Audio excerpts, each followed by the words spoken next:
what do we have here?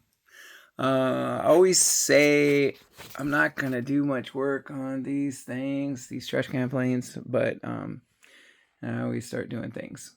Uh, but that pilot, I was gonna take out. I had a couple of screws holding it in. I don't know why, because they weren't doing half as much as all the epoxy that was holding it down um, to the foam, and then the foam was solid because there was a full sheet of heavy plywood behind it.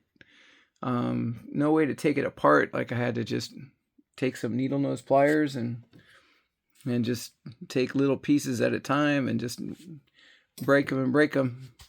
Try not to do any damage to the frame here, which I didn't. It's in good shape. I still got to take that bit of lead out there. But I don't know. This pilot, I think it weighs 9 ounces. It's really a tanker little thing. And then you had the sheet applied and all this stuff. So this was a good pound. And then yeah, I took all that lead. I took all that lead off, and he had screws on that too. Screws were holding that on, drywall screws, and that would have, maybe been enough, but he loaded up. So this guy likes epoxy. He loaded up some epoxy on here. Now I can't criticize this guy. One, he's an old dude's circle flyer, sport flyer, and so this was all good for him, I'm sure. And he does do good work. But man, he do look how thick that is. He do love the epoxy. But you can see here he epoxied on these washers. 2 here, 1 here, 1 down there, and none over here.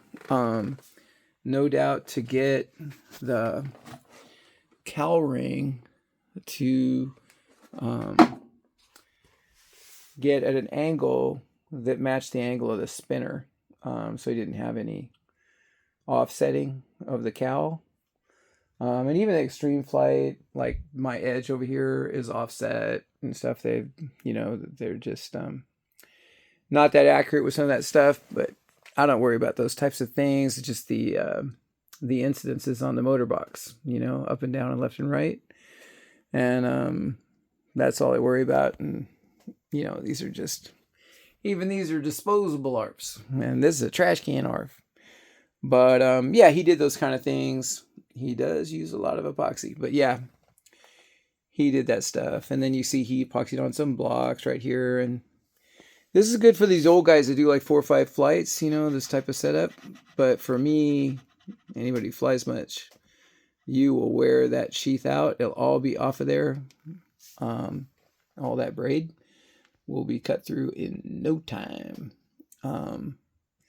So yeah, it's going to be easy like compared to the other ones, but I am going to have to go through everything on it. He's got some mount he made. He's, like I said, he's good. Look at, he painted red. And this guy's actually got a lot of skill and knows what he's doing. But yeah, if you're just going to fly circles, and sport fly.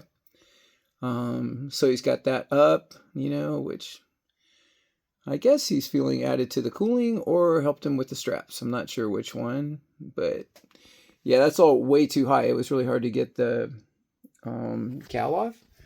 But yeah, I'll just take all that off and put it underneath that. And then, so no doubt going to have to redo this throttle setup. I got to flip the plane over and take a look, but I'm sure that linkage will have to go, and probably that whole setup. But I got to flip it over and take a look.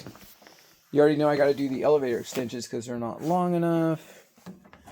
And then, I didn't show you, but yeah, he's got that lead right there, which I'll take off. Getting lighter and lighter. Take off this big charge jack switch assembly, lighter. But he's also got the tank in the wrong place, but in the right place if you're an old sport flyer, like it's way forward of the CG.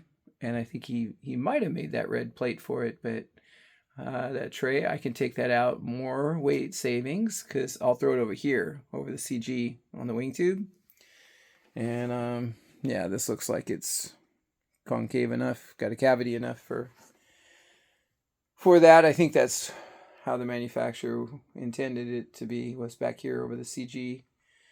Not completely forward of the CG like that, which it is flyable, these kind of ways, but not for the way we like to fly. So yeah, I already knew I was going to do all the plumbing, but yeah, I'm going to relocate the tank too.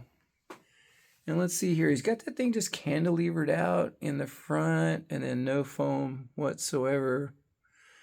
So that's probably his weakest thing that he did, because he is good. Let's see, does he have it glued down? No, he doesn't even really have that glued down. I figured that would probably be something he did with all the gluing he did. Okay, so I slid that off. Oh no, he's got that glued down. Yeah, I just slid the cable tie off. And yeah, so he's epoxied that down.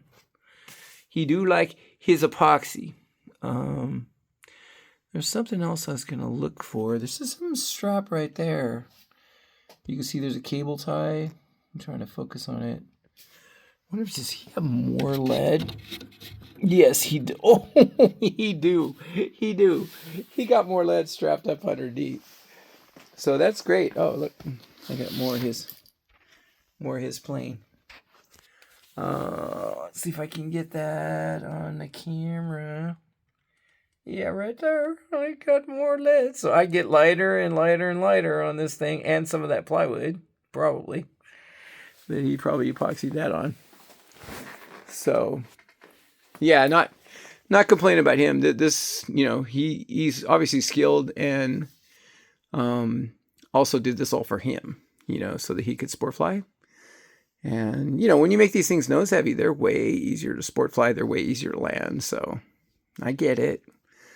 But yeah, this thing has a good chance of being like 7 pounds lighter. Like no joke. Like literally 7 pounds lighter. Yeah, I think that's fair. So yeah, I just thought I'd just show that. And when will I be done with this? I don't know. I was going to work on it tonight, but I think I'll go to bed because I want to get up early and fly with Medi. And I don't know about you guys around the rest of the country, but it's so warm here that we like to go at like 5:30. We like to roll out of there at like 8:30, already gone. So I should be hitting a sack. But what is today? Tuesday night? Maybe by this weekend or something, I'll have this thing ready. We'll see. There's no hurry. I got plenty of stuff to fly, but this is part of that rifle rolling,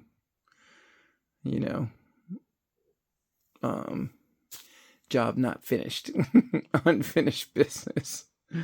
Okay, out.